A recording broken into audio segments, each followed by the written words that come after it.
Продолжува трендот на намалување на нарачките во македонскиот текстилен сектор од причина што поради рецесијата на пазарот нема доволна побарувачка на текстил, но како втор поголем проблем е и заминувањето на странските партнери. Ангел Димитров од Организација на работодавачи вели дека веќе 4 штипски конфекции се соочени со намалено производство.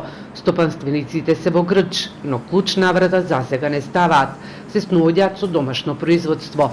Ова се случува поради тоа што брендовите сватиле дека во нашата земја нема доволно млада работна сила. По она што го знам, господин Вајс беше од Германија, врвен стручњак за текстилот и каже дека најнови капацитети кај што се селат европските брендови е Мароко и Египет. Особено египетската влада дава многу големи субвенции за опремување на конфекциите со нови современи машини, а да ви кажам дека со цените се тука некаде околу нас некаде 12 евро центи за минута.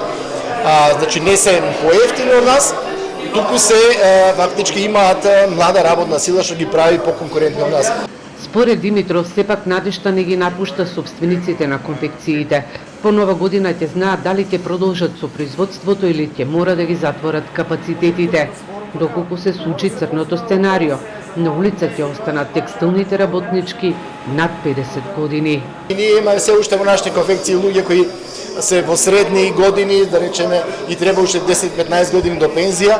Ако дојде до поголемо намалување на работата, ќе се случи да дел од тие луѓе ќе останат без работа.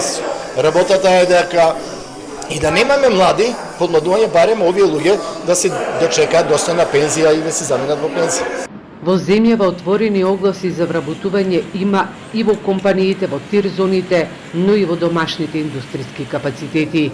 Според вице-премиерот Битики, на земјава и недостасуваат 10.000 работници, а најмногу во секторите градежништво и угостителство.